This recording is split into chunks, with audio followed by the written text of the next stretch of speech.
আজকে অনেক দিন পর আবারও চলে আসলাম আপনাদের সাথে নতুন আরেকটি ভিডিও নিয়ে। আজকের এই ভিডিওতে আপনাদের সাথে শেয়ার করব আমার সারা দিনের গল্প। হ্যালো এভরিওয়ান, আসসালামু আলাইকুম। আগের দিন রাতে আপনাদের ভাইয়া বলে রেখেছিল কালকে আমি বাজারে যাব মাছ কিনতে। শুনে আমিও বললাম আমাকে নিয়ে যাও তাহলে।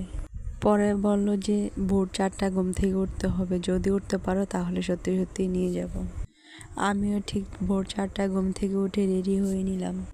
একেবারেই সকাল সকাল আমরা বের হয়ে গেলাম দুইজন বাজারে যাব। যেহেতু শুক্রবার ছিল সেজন্য খুব সকাল সকাল বাজারে যেতে হবে, না হলে নিজের পছন্দ মতো কিছুই পাওয়া যাবে না।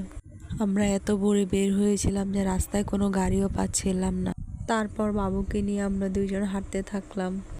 অনেকক্ষণ হাঁটার পর আমরা রিক্সা না পেয়ে একটি বড় বাস পেয়ে ওটাতে উঠে গেলাম। তারপর আমরা বাজারে চলে গেলাম। বিশ্বাস করেন এত ভোরে গিয়েছিলাম, তারপরও বাজারে ঠিক মতো কিছুই পাইনি, আর বাজারের ফুটেজগুলো কিছুই নিতে পারিনি। তারপর আমরা অনেকগুলা মাছ কিনে নিয়ে আসলাম।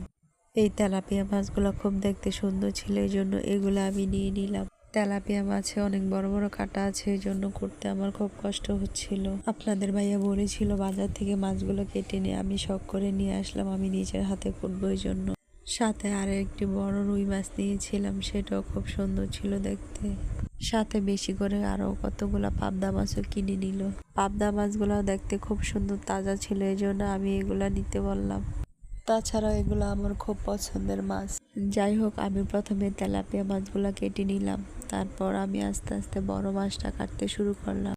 আমি আগেই বলেছিলাম আপনাদেরকে মাছ করতে আমার খুব ভালো লাগে, এই জন্য আমি আস্তে আস্তে বড় মাছটাকেও খুব সুন্দরভাবে কেটে নিলাম।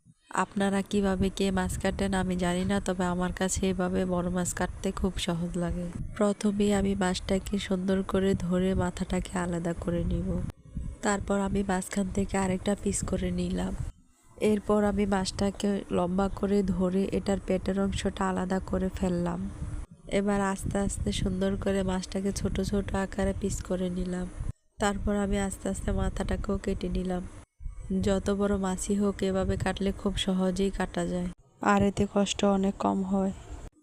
তারপর হচ্ছে পাবদা মাছের পালা। এবার আমি পাবদা মাছগুলো খুব আস্তে আস্তে করে সুন্দর করে কেটে ফেললাম। এতগুলা মাছ একসাথে কাটতে কাটতে আমি খুব ক্লান্ত হয়ে গিয়েছিলাম।